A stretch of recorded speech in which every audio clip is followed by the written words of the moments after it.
Well, good morning, y'all. Good morning. Glad we're back here. We're Yes. excited. So I am starting based off of a scripture in Galatians. And this is going to get our discussion moving. And I hope y'all are ready to be a little vulnerable. A little more, A little raw. Less surface level. yes. I'm an Enneagram We're 4. diving That's what I down. live for. Yeah. I'm always too vulnerable. Always overshare. Yeah. We're like, whoa, man. Like, we're just getting... I feel like that's Jeez, I just Yeah, asked just what getting at lunch. Starbucks. Yeah. Yeah. Jeez. I feel like that's just our family in general. Mhm. It's what we do. We're just Yeah. let me tell you about all of my ancestors and the problems that have been passed down since. Yeah. I just asked about your dog's name. I didn't know the history. Oh, okay. So this is in Galatians 5, and this is where Paul is discussing life by the Spirit. So today, y'all, I want to get going about the Spirit versus the flesh. I want to talk about what's some of your biggest struggles, even with Jesus in your life, now that we all live for Him and have given our lives. I don't know about y'all, but for me, I still struggle with habits of thought is the best way I can put it, because there's no acting on anything, but it's a constant challenge with my mind. But I just want to read this real quick. So Galatians 5, and it starts in verse 16. So I say, walk by the Spirit, and you will not gratify the desires of the flesh. For the flesh desires what is contrary to the Spirit, and the Spirit what is contrary to the flesh. They are in conflict with each other, so that you are not to do whatever you want. But if you are led by the Spirit, you are not under the law. With that, I don't know. It's been a struggle for me lately in a lot of ways, that I am easily distracted for one, which goes into an idolatry state. And I still struggle with I'm going to say this, and y'all, I don't know if it'll get me in trouble if I'm joking about this, but it's I break the law of murder every day. In reference to road rage and getting angry at random people. Thinking lesser than Yeah. somebody And is the even- same yes. as murder in Yes. the Bible. Yes. Not Yes. actual You murder. Not really actual struggle with murder. that. Murder? Murder. I mean, with road rage? Oh. I mean, obviously we've all discussed that, and that's a small thing. It's on my way here. And I'm like, I'm going to do my Jesus podcast. Get out of Yeah, that's right. Oh, sorry. I'm so sorry. What are you doing? I'm like, you idiot, you moron. Oh, and wow. then I'm like, As you have your Christian music playing. Jesus Yeah, buzz that's right right. here. Yes. yes. It's always Christian music playing, and I'm over See, here. I and don't then I'm do like, anything. Nobody outside of my vehicle is aware that I am angry at them. Right. Right? There's no Right. outward expression. Oh, no, I'm am. not- The other cars don't know. I could maybe They give know. a glance. They You know. know the glance when you both get at the next red light, Yeah. Uh-huh. and you're like, oh, Oh did no, you I see that we're ignore still everyone. here.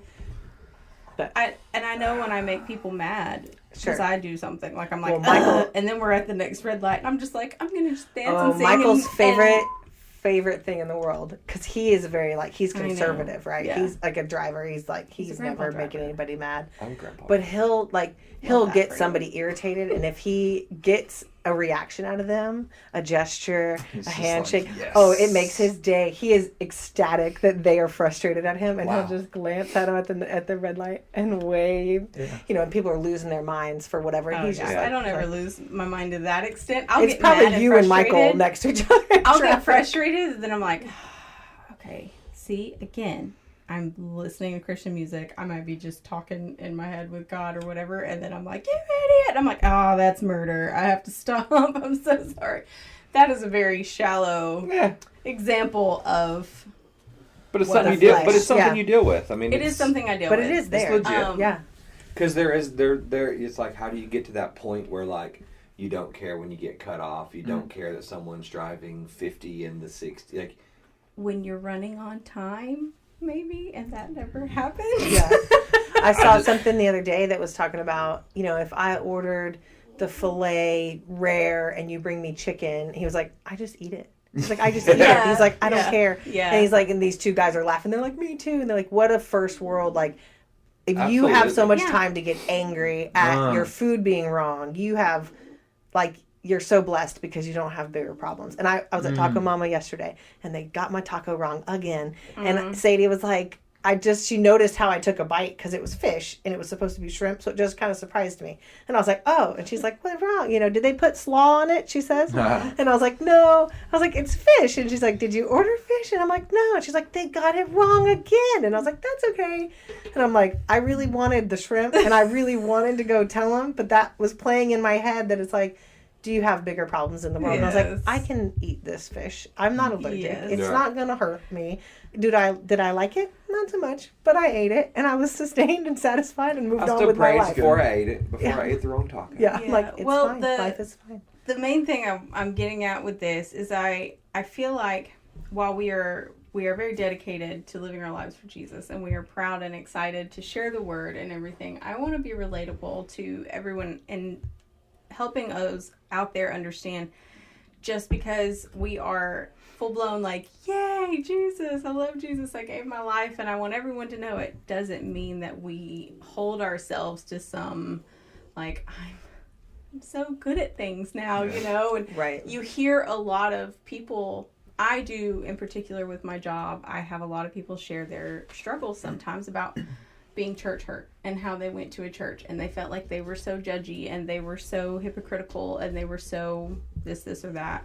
And I always come back to just trying to help them with the mindset of being a Christian does not make us perfect. It does not make us without fault. We are still struggling, but we desire to do better.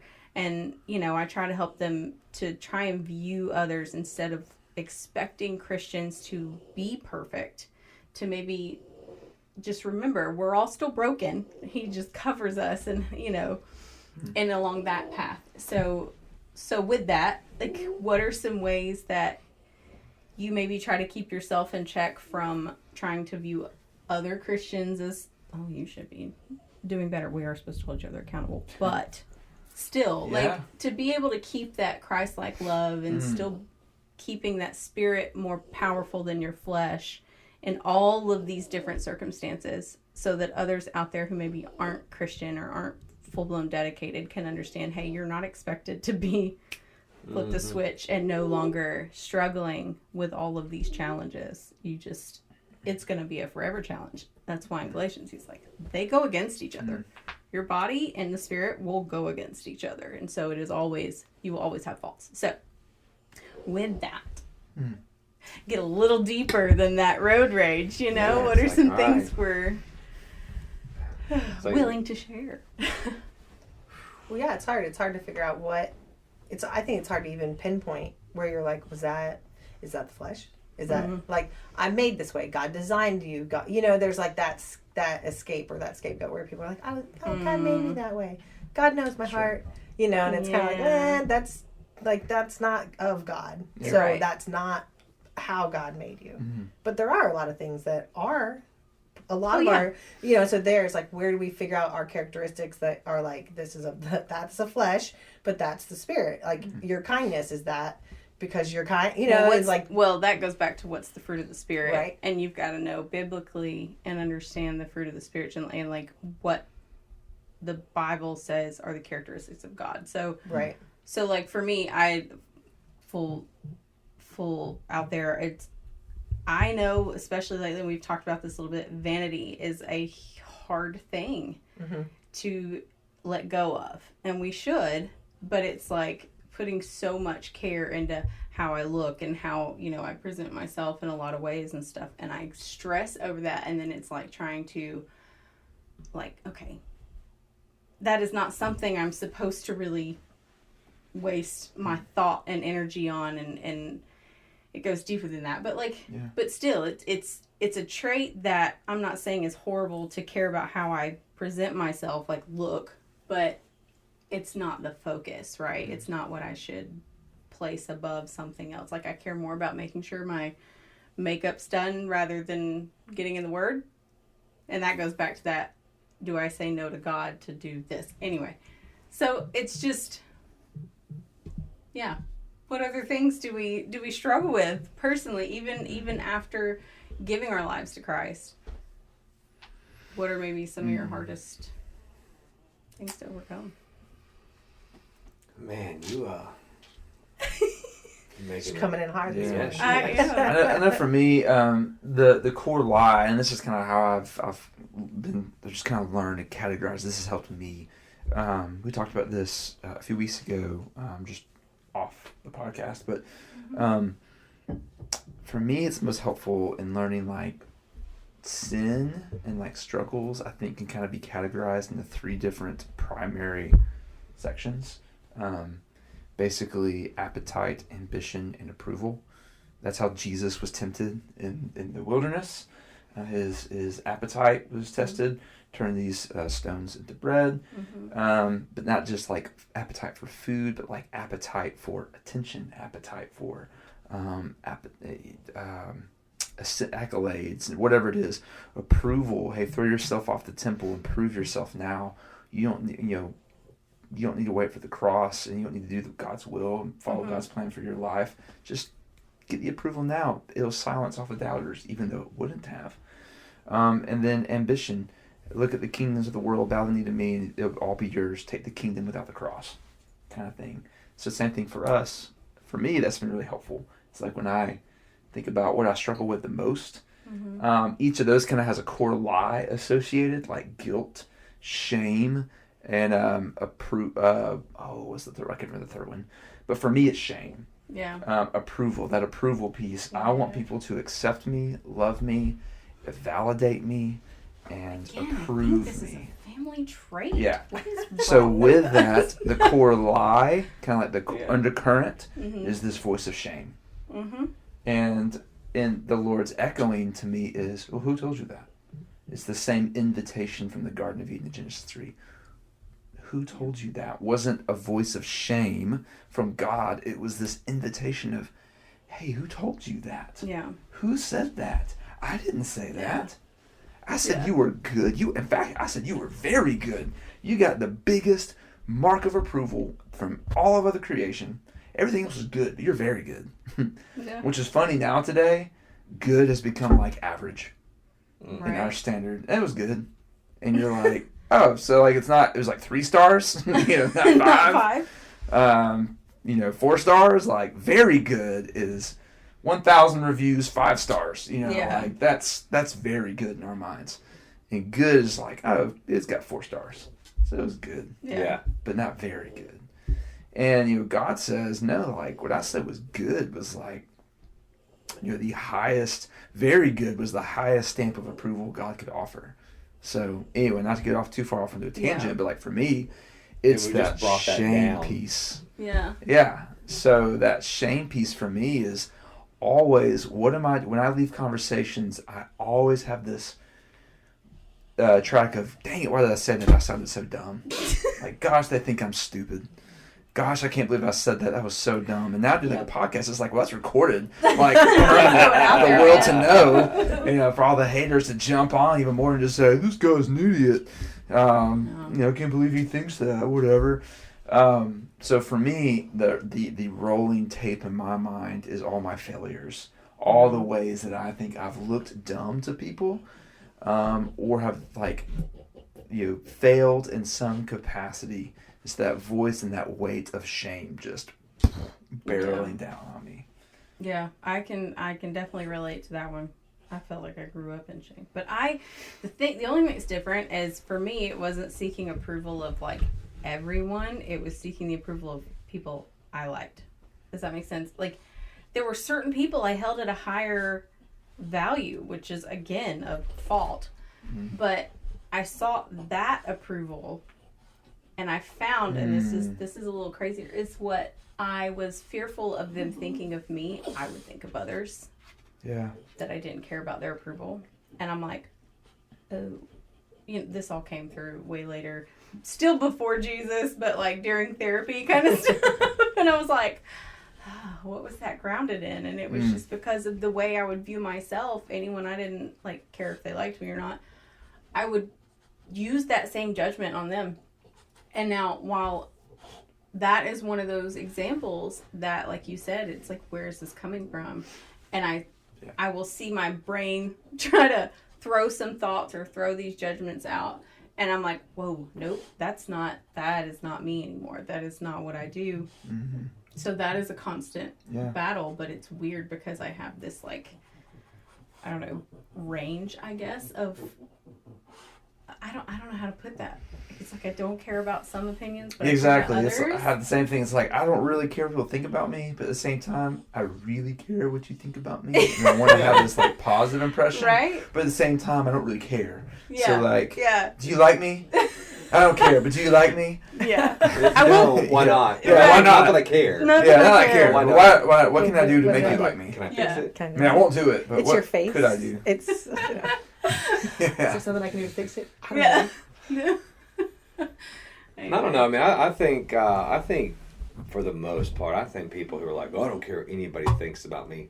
Care the most. Care the most. Yeah, and I think personally, you are only fooling yourself, and you're Sure. probably not even fooling Yeah. yourself. And I think that's probably where a lot of us are in life. Like, you know, we probably did live at a point where we were just living for ourselves, and we were burning bridges left and right that we didn't realize. Mm. And you don't think about it until you start living for something different, and you're like, ooh. I just like, for me, it's like, I try to look at everything differently. But I mean, like, again, like, you read the Bible, and like, everybody, all these people who are in the Bible are in the hall. I mean, they're in the Hall of Fame. Like, can't wait to make it up there. And like, I got questions for you, for you, good questions. But I was like, I just want to see you. I want to see what you actually look like.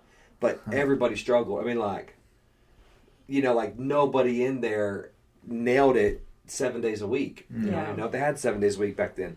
Well, I mean, they did, but you know what I mean. But like, you know, so to get to a point like where you separate, you know, the flesh is for living for Him. I mean, I think that's just part of the sanctification process that we're going to deal with every day, all day. Yeah. But I do think, like, everyone in here has something that used to have power over them that all of a sudden doesn't.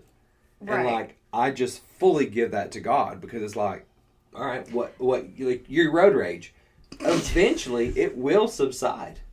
Yes. I sure hope so. Maybe on the other side of heaven, but Well, and hey, and that might be, I don't know. It's like, okay, you said give it to God. It just makes me think of, like, I give things to God all the time, and then I'm like, oh, let me go pick that back up. I gotta worry about that again for a while, and then it's like, why did I do that? So I guess my thing is, like, everything we give to God, everything that we drop at the foot of the cross and say, you know, it's yours. I'm done. Let's be real. Our flesh is like, no, we're not. Let me just go pick that back up. So I don't know where my brain was going with that thought. So yeah. Well, I think some of it is like the fact that you recognize it, right? So it's the same thing as the sanctification and getting convicted of it, where you start to recognize, wait a minute, you're questioning it. You're questioning the flesh doing it. You're questioning why. I mean, there's probably a million examples of me driving, getting irritated at the person driving slower than me in front of me, and me frustrated, saying whatever I say, moving on, and it didn't, like, sting, right? It didn't go, ooh, I just moved on with my life, moved on with my day. And it's like, now in each scenario, it hurts a little bit. Yeah, you start to feel that, like, ooh, or why did I think that way about that person? You know, why am I judging this person in this situation? Or even if it's not an intentional, like, ooh, I'm going to go judge that person. We do it. You do it almost automatically by people watching. Yeah, you're people watching, and you see something. Why did she choose to wear that? You know, I mean, there's a million times that we do it, and I think we will start to feel the things we're supposed to feel if we're in that moment, or if we're in that path where you're like, okay, but I agree. I mean, you lay it down every single day, and you have to repeatedly do it. The worries have to be like, I cannot handle this. I'm going to lay it back down at your feet, and I had to do it yesterday again. I mean, we're in the brand new baby world, and there's shots that you're supposed to do, and there's a lot of varying opinions and a lot of information, and I can basically find a very compelling argument for either side of this choice that I have to make for a 4-month-old sweet baby that is perfect.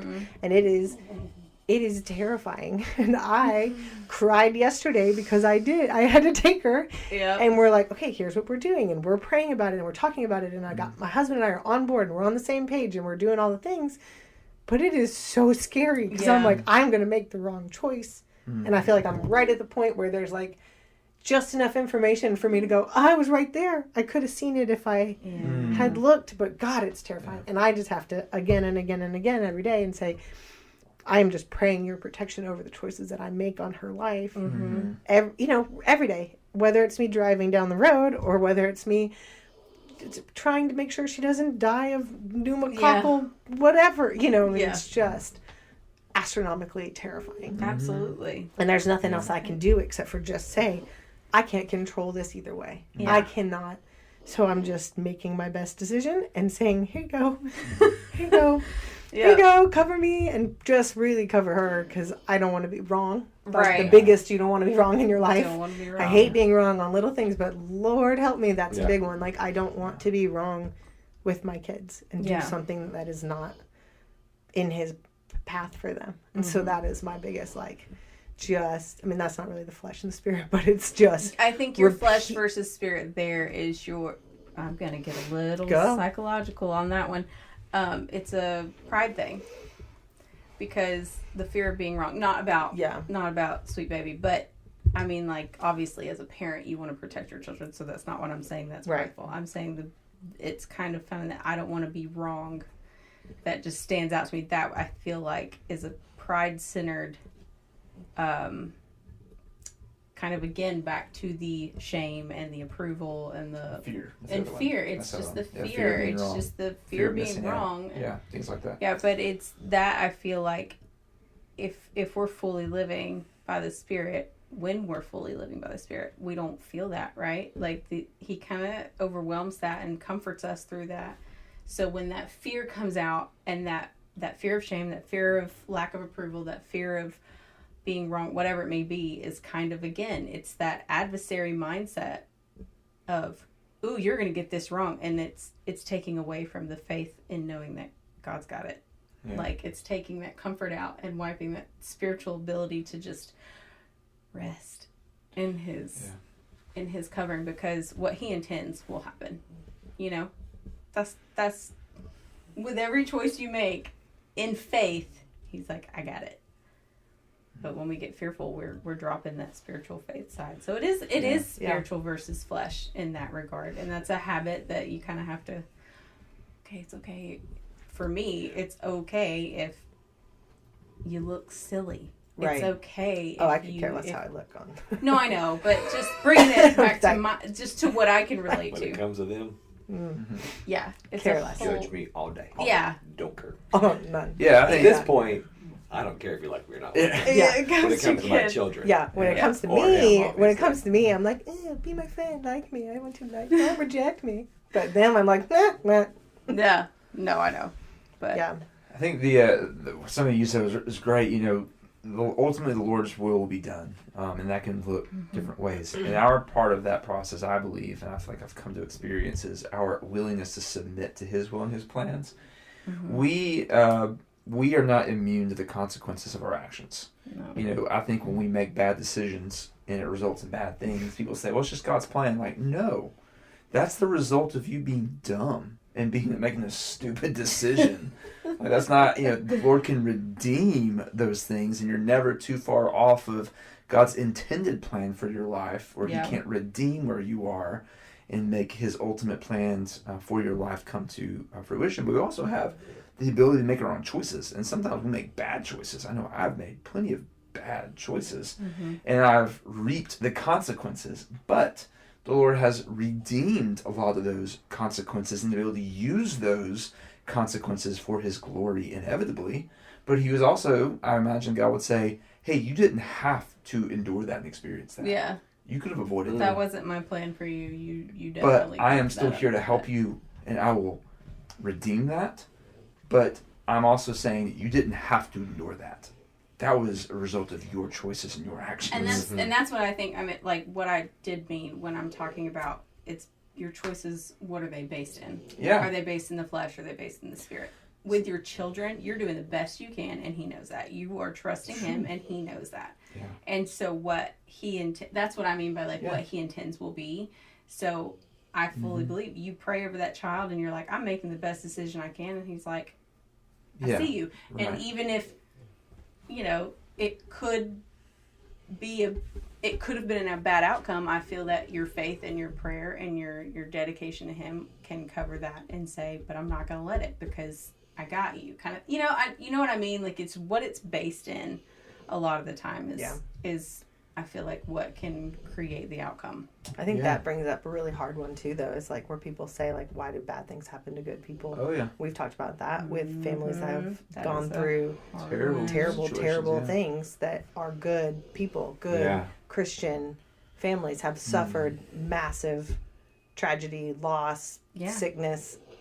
Babies with cancer, and the things that you're like, where does that fall into God's plan is a really hard, probably of the flesh question where you're like, how can it possibly be God's plan for this baby to have leukemia or whatever it is? Yeah. That one gets really hard for me to, I mean, I don't have like a blanket answer other than there is something that is going to show God through it. Glory. There's going to be glory. He's going to use it.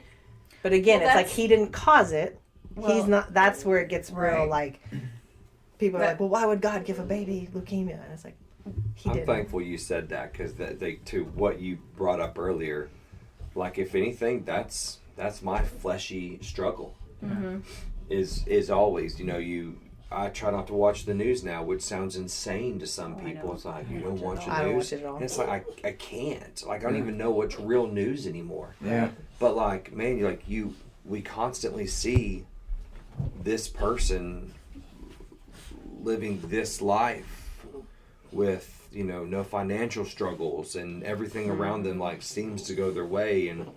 But you're like, my goodness, like, I'm watching a villain in a movie. I'm watching a villain live out this immaculate life, and it's like to the thing. It's like, hey man, you're gonna make bad decisions, but you're gonna pay the crime. Like you're gonna pay for what you do. Yeah. And it's like I understand sometimes that's on this life, in this life or the next.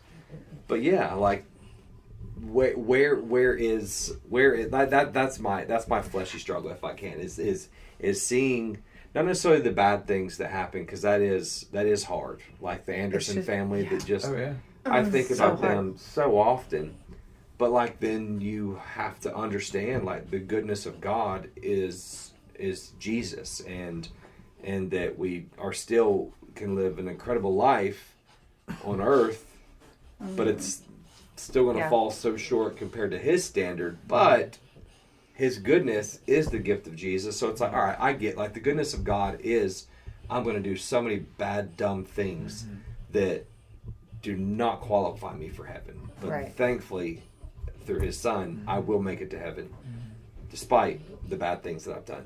Right. But then, you see, it's like some of these times, it's like, where's the earthly justice, if you will, and that's my. I think that's what's hardest is to not. What you were saying earlier, you see all the villain living this established life. What's really interesting is all of these viewpoints are in the Bible. You have Job, who God allowed Satan to just, you know what? Yeah. Have at it. Have it. And it was blameless. Yeah. And then you also have where he says, like, to those who have their riches and stuff, that let them have it because it's all they get. It's all they get. And that's in reference to after this life. They're not. Ooh. It's an eternal punishment. Like it's going to be such a teeny tiny Let 'em little live boop of goodness of their life. Like it'll be so tiny. Enjoy the world. Yeah. Let them have their riches because it's all they'll get. Yeah. And so again, it's turning back to the word that can give you that, like, okay. Well, in there, and this, somebody smarter than me, correct me, is I've heard, I don't know if this is biblical or not, or if it's just a quote, right? Where they talk about like, why would Satan waste his time attacking somebody who's not living for God? Sure. Yeah. Right? Like, they're kind of like a little bit off the hook over there. He's already got him where Right. They're not doing anything to glorify the kingdom of God. They're not doing anything. They're not hurting Satan's world point. at all, right? Yeah. So why is Satan going to spend any of his time or effort and send He's any like, of his... I've already got you in the like, they're darkness. over there, like, they're in the darkness. They're not doing it. So he's like, I'm going to focus over here because they've said that. I mean, again... That's why when you give your life to Jesus, it gets hard. Right. It can warfare easily is be real. harder. And people think it's just this, like, oh, no, it's magical. But it's like, it is because we have this support to lean on. Like, my struggle with vaccines... I don't have to bleep that word out, and I don't even know.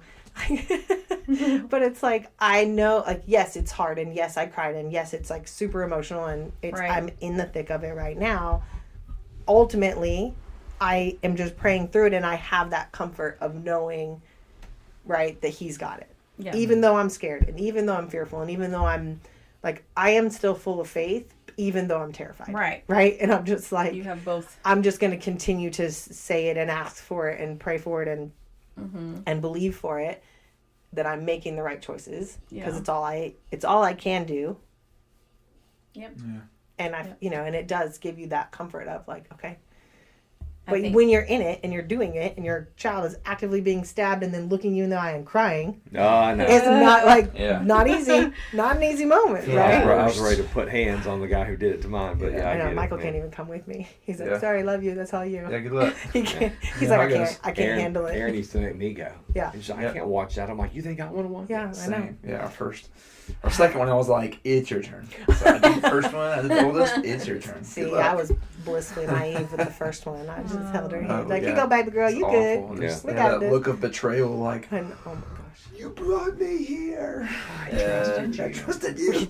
We did the infant swim lessons Oh, yeah. with Sadie, our oldest, and she was like, I don't know, we started at like 6 months, 9 months, something like that. So she knew sign language already, and like the yeah. little baby ones. Yeah, yeah. And she's literally screaming in the pool, deadlock on Yeah. me, going, all done, please, mama, Yeah, all done, that's right. please, all done. And Yeah. I'm just like, I I have to love like that. turn. Michael made it to one of those lessons. She was like, Oh. and I'm out. Absolutely not. As she was crying and signing, please. Yeah. That was a tough one. We, so you brought up a great point, Whitney, about like the spiritual warfare side of this sanctification, this flesh and the spirit. And there's so much about scripture that talks about that spiritual warfare that's raging. Ephesians 6 is one of the most popular. And like on the one hand, like, yeah, we don't battle against flesh and blood, we battle against powers, principalities, rulers of the darkness, and things like that. But on the other hand, not every bad thing that happens is because the enemy, Satan, demons are attacking you. Like, Satan is one entity in one place at one time. He's not omnipotent. He's not omnipresent. He's not all of these things that Satan's just in the church today because, got a flat tire. You got a flat tire, or at the church today because the program didn't go according to plan. Like, actually, it's just because of you were irresponsible and bad planning led to these poor results. Not Satan. Oh man, I run late because of me. Exactly. Satan's not in my James, Jeep. Exactly. James will talk about like, hey, stop giving the enemy credit for like your own flesh.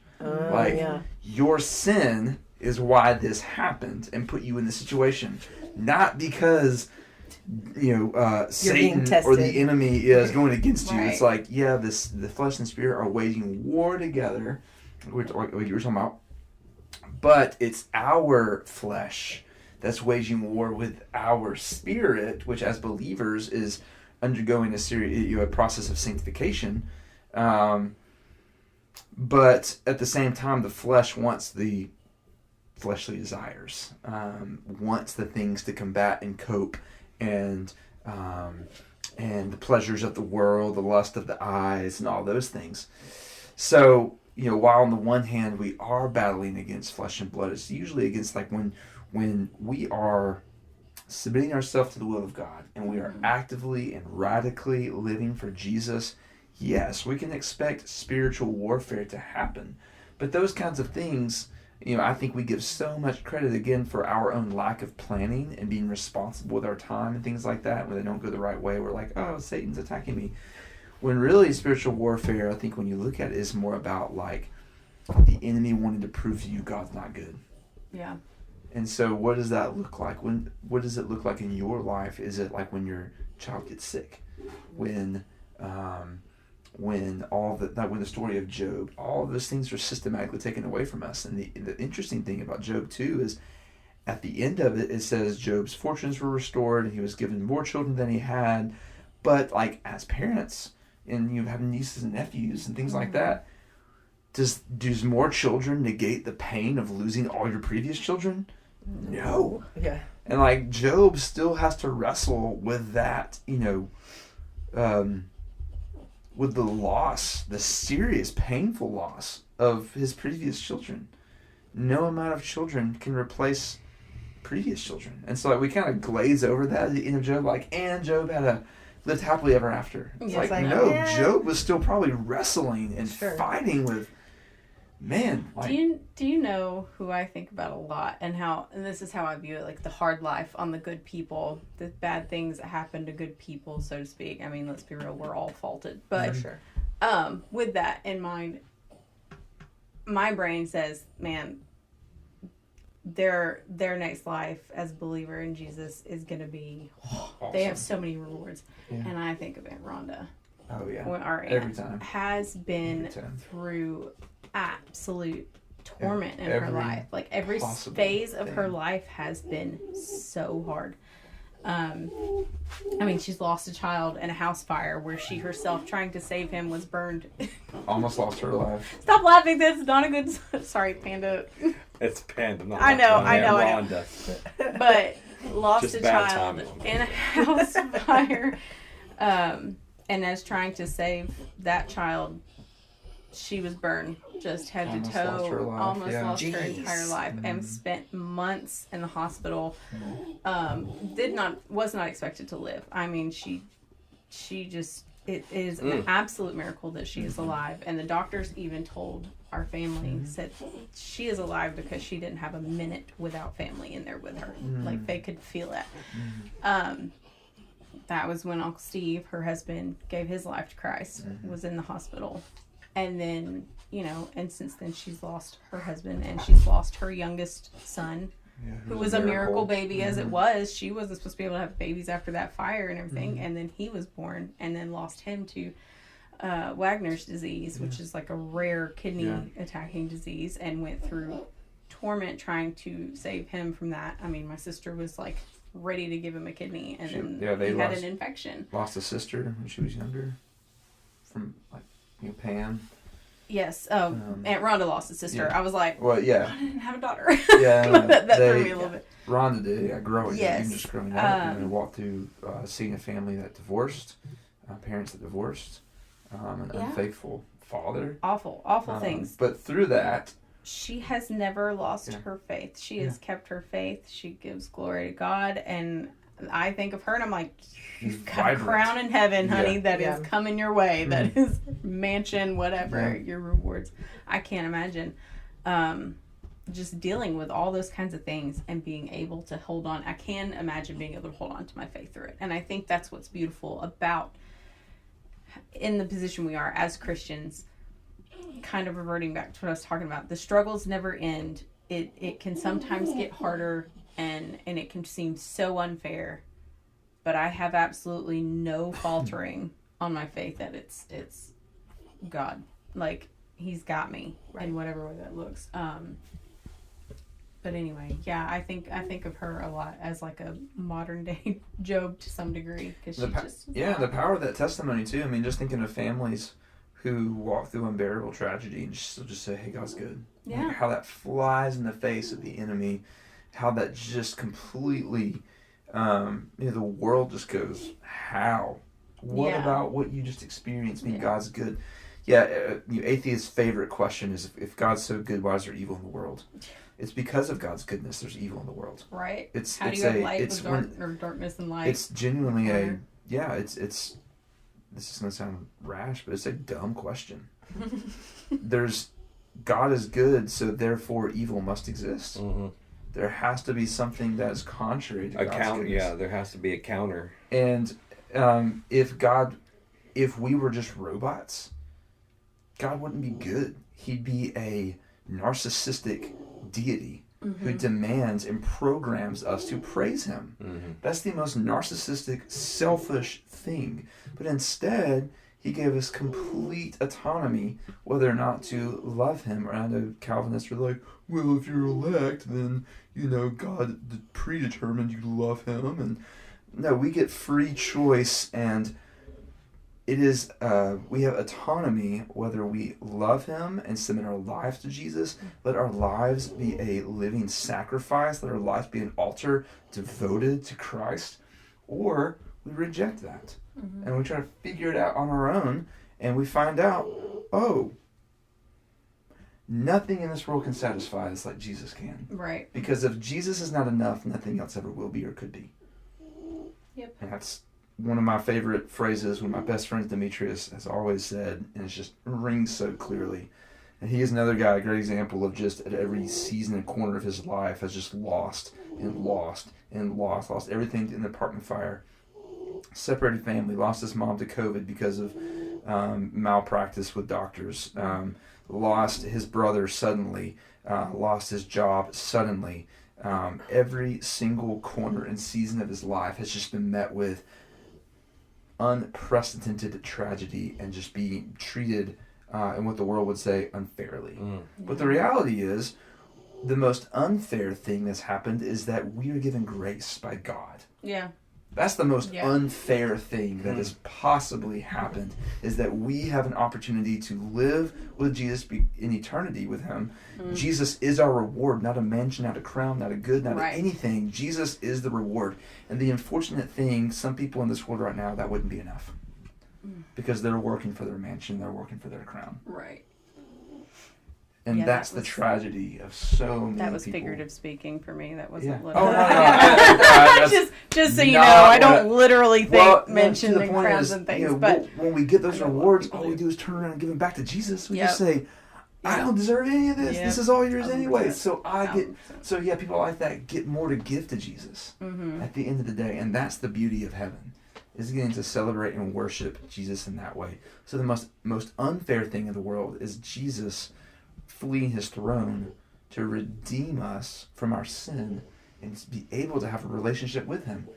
If you want to talk about like justice, that's the most unjust thing, the most unfair thing in the world. Yeah. In the history of mankind, the history of eternity, is God being murdered and laying himself down for us to have a relationship with him.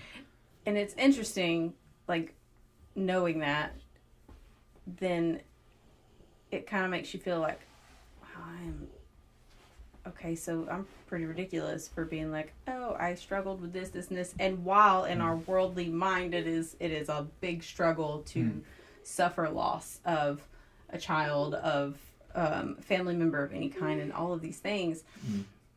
And we're like, this is so unfair. I've lost my home. I've lost my job. I've lost my whatever. And Jesus is like, terrible, and they are terrible. I'm not saying that they're not, but it's like, okay, and Jesus lost his life, and he did absolutely nothing wrong.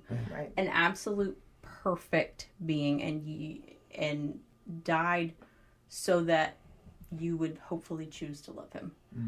Like that, and you're like, okay, so I know I saw somebody talking one time about how it's like I'm Barnabas. No, Barabbas. Yeah. I'm Barabbas. We're all Barabbas. Like, Yep. Not saying we're murderers, but man, not good people in the big scheme of things. Yeah.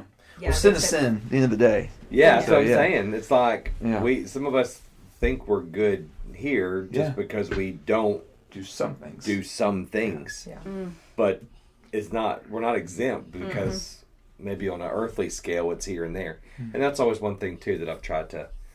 I don't even want to say wrestle with. Just try to understand. Well, maybe wrestle with. I try to understand it better, but it's like, again, what we deem as fair is not.